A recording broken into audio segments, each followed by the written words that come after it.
Главная героиня нашей истории – Лиззи Конти, 4-летняя девочка из Нового Орлеана, которая в своем юном возрасте попадает в стрессовую и хаотичную ситуацию, в которой любой взрослый вышел бы из себя, в то время как она всегда точно знала, что делать.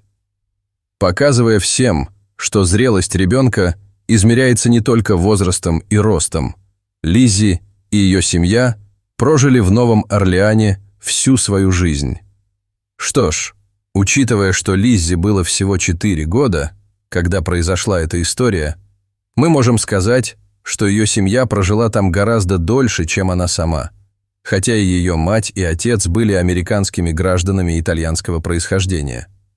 Однако то, что они были детьми итальянских иммигрантов, никогда не заставляло семью Конти чувствовать себя ниже остальных, и они чувствовали себя такими же американцами, как и все остальные в стране. То, что им нравилось жить в США, вовсе не означало, что они отказались от культуры своего происхождения и глубоко внедрили традиции итальянской культуры в свою повседневную жизнь, особенно в области гастрономии. Это правда, что любого, кого вы спрашиваете, любят ли они пиццу в Соединенных Штатах или во всем мире в целом, вы всегда получаете утвердительный ответ. Кто не любит пиццу? Но для семьи Конти пицца была не только частью их кухни. Это был ритуал, нечто священное, символизирующее их итальянские корни и любовь к семье. Итак, каждый вторник вся семья, мистер и миссис Конте, Тиффани и Марко, а также их дочь Лиззи, отправлялись ужинать в свою любимую пиццерию Джонни's Pizza в Новом Орлеане. И когда они не смогли собраться все вместе по работе или по состоянию здоровья, они не отказались от традиции и заказали пиццу с доставкой. Не было такого вторника, чтобы дом семьи Конти не был наполнен сладким ароматом плавленного сыра с помидорами и орегано. Они никогда не подводили. Но все когда-нибудь случается в первый раз. И, к сожалению, во вторник семья Конти не смогла исполнить свою традицию из-за ужасного события. Был вторник, и Лиззи вернулась домой из детского сада, предвкушая на ужин свою любимую пиццу «Маргарита» с добавлением сыра пармезан. Маленькая девочка и представить себе не могла, что ее любимый день недели и семейная традиция есть пиццу по вторникам в конечном итоге превратятся во что-то совершенно иное. Маленькой девочке потребуется много времени, чтобы забыть это. На той неделе миссис Конте и ее дочь были дома одни, потому что ее муж уехал в командировку. Но ничто не могло помешать матери и дочери насладиться вкусным ужином в итальянском стиле. Тиффани была беременна, и поскольку она была уже в середине 2-го триместра беременности, а врачи рекомендовали ей больше отдыхать во время беременности, поскольку ее кровяное давление и уровень сахара были нестабильны, у миссис Конте было достаточно времени, чтобы позаботиться о своей старшей дочери у себя дома. Лиззи была в восторге от новости о том, что у нее появился маленький братик. Ее родители уже узнали пол ребенка и поделились этим со всей семьей, а маленькая девочка продолжала гладить живот своей матери и разговаривать со своим будущим братом. «Ты слышишь меня, Патрик? Я твоя старшая сестра Лиззи. Я научу тебя всему, что тебе нужно знать. Мы будем часами играть вместе и есть пиццу каждый вторник», взволнованно сказала Лиззи животу своей матери. В тот вторник, в частности, Тиффани проходила обследование на беременность, и врачи снова предупредили ее, что у нее очень низкое кровяное давление, и ей следует стараться больше отдыхать и избегать потрясений. Это были рекомендации, которым она старалась следовать в точности, но ей было трудно заботиться о такой энергичной 4-летней девочке, как Лиззи. И если что-то и делало маленькую Лиззи особенной, так это ее энергия. Она была неистощима. Она всегда играла, смеялась и пыталась научиться чему-то новому. Она была миниатюрным землетрясением, и это наполняло ее родителей счастьем. В то же время это лишило их сил. После 2 вкуснейших пиц «Маргарита» На ужин мать и дочь прилегли посмотреть мультфильм. На следующий день в детском саду был вторник, так что Лиззи недолго оставалась до отхода ко сну. Они немного посмотрели фильм, а потом мама помогла ей почистить зубы и уложила спать. «Мы немного посмотрим «Русалочку», а потом пойдем спать». «Хорошо, любовь моя. Завтра в школу, и тебе нужно поспать», — ласково сказала ей мама, поглаживая по волосам. К сожалению, ничего из этого так и не произошло. Выключив телевизор и поднявшись наверх, чтобы почистить зубы, Лиззи услышала шум, который парализовал ее. Матери нигде не было видно, и, похоже, в дом никто не входил. Но она знала, что стук, который она слышала, доносился снизу, и что это не могло означать ничего хорошего. «Мамочка, ты здесь? Мамочка, ты меня слышишь?» Дрожащим голосом спросила маленькая девочка, очень медленно спускаясь по ступенькам. Когда она вошла в гостиную, то, что увидела девочка, лишило ее дара речи. Она почувствовала, как ее сердце учащенно забилось, а разум наполнился идеями, но она не могла ясно мыслить. Сцена, представшая перед ней, намного превосходила все, что когда-либо видела девочка ее возраста. Телефон. Мне нужно позвонить по телефону. Конечно. Но кому мне позвонить? Какой был номер телефона экстренной помощи? Я не могу вспомнить. Девушка выругалась про себя и поспешила к телефону в другом конце комнаты. Она не знала, что делать и кому звонить, но нажала несколько кнопок на телефоне и автоматически набрала последний номер, по которому, должно быть, звонила ее мать, в пиццерию.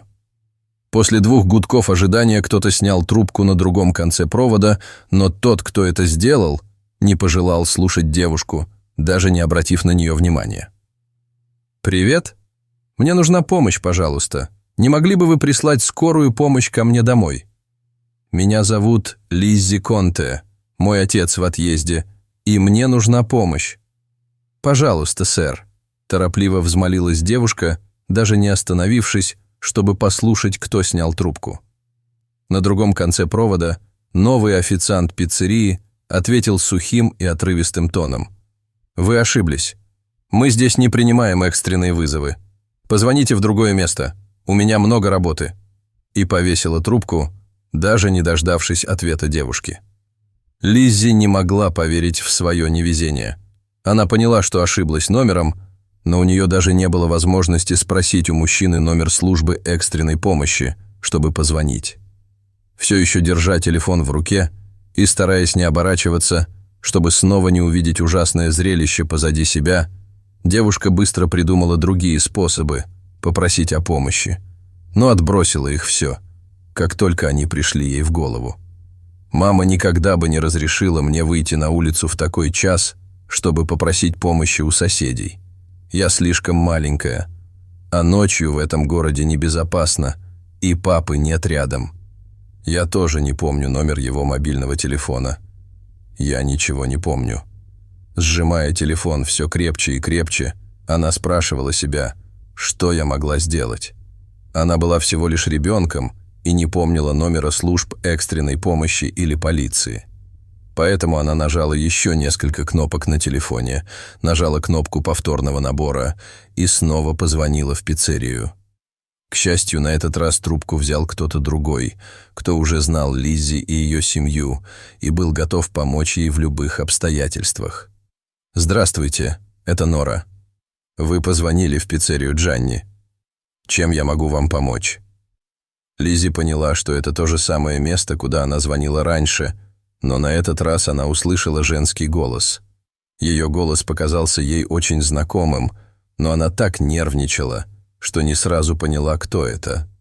Голос женщины был приятным и добрым, и, слушая ее, девушка почувствовала, что может ей доверять, и рассказала ей о том, что произошло, на полном ходу.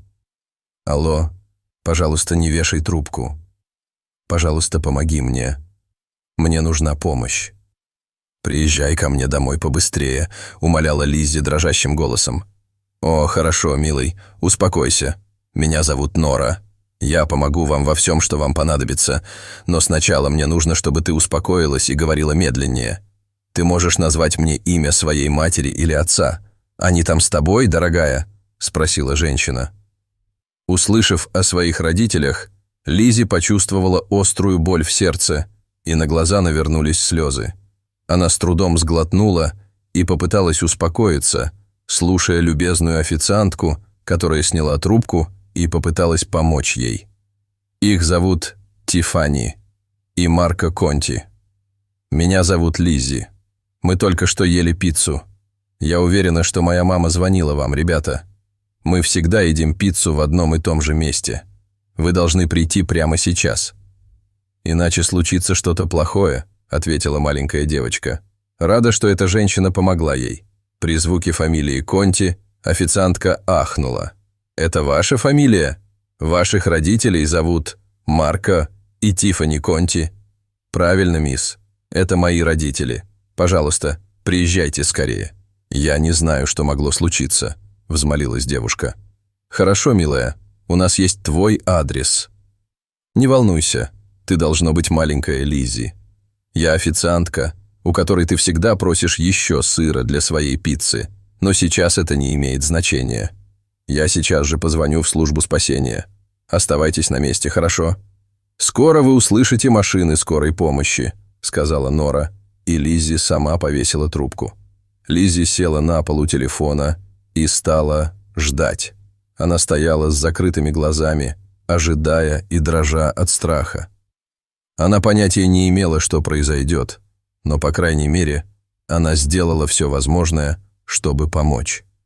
15 минут спустя, которые показались девушке вечностью, она услышала, как перед ее домом припарковалась машина скорой помощи и увидела свет, отражающийся на стене ее дома.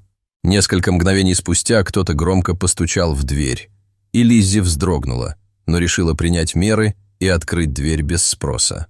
Увидев врачей, Лиззи больше не могла сдерживаться и начала истошно кричать. «Там! Моя мама там! Вы должны спасти ее!» «Пожалуйста, моей маме плохо, она упала и не хочет открывать глаза». Маленькая девочка указала на свою мать и подвела мужчин к ней в центре комнаты.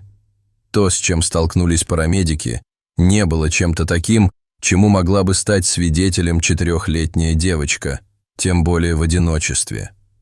Мать Лиззи лежала на полу без сознания.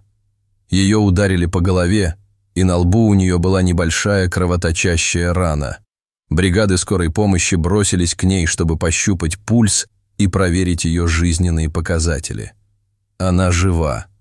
Мы должны стабилизировать ее состояние и как можно скорее доставить в больницу. «Эта женщина беременна!» – прокричал руководитель группы, осматривая мать Лиззи. Тем временем женщина, одетая как парамедик, наклонилась к Лиззи и тихо заговорила, чтобы успокоить ее. «Так ты Лиззи, да? Ты звонила в пиццерию за помощью?» – спросила она и улыбнулась ей. Маленькая девочка молча кивнула. «Она была очень умной девочкой. Мы собираемся помочь твоей маме. Не волнуйся. Все будет хорошо. У нее внутри мой младший брат», – добавила девочка, указывая на живот своей матери. Женщина посмотрела на своих коллег-парамедиков. «Мы знаем. Не волнуйся. Мы поможем вам обеим», – заверила она девочку. И когда они положили ее мать на носилки, она протянула руку и проводила Лиззи к машине скорой помощи. Оказавшись в больнице, врачам удалось связаться с отцом девочки и объяснить, что произошло, чтобы он как можно скорее вернулся к жене и дочери.